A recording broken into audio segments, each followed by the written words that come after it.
So you've started to create your building, and the next step is you want to create the roof. I'm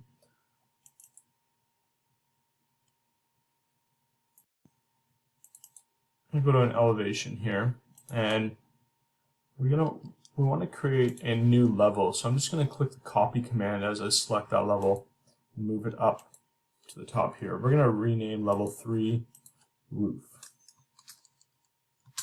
So you'll notice right when you do that, you're going to have a blue level and a black level. What that means, and you can visually see this over here, is the black level actually doesn't exist as a floor plan. It just exists as a datum, as a level datum. So in order to change that, we're going to go up to the View tab here. We're going to go to Plan View. We're going to go to Floor Plan. And we're going to click Roof. And that's going to add that to this area over here. So now that we've created that roof plan, we see nothing there. So Revit has a tool called Underlay.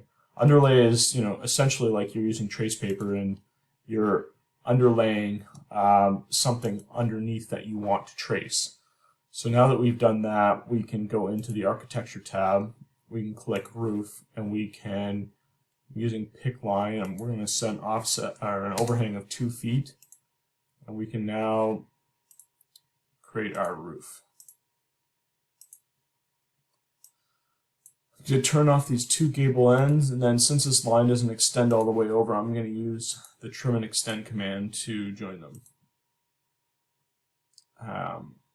I'm going to click Attach here, just to make that easier. And we'll go back to our 3D view, and now you can see that that roof is joined.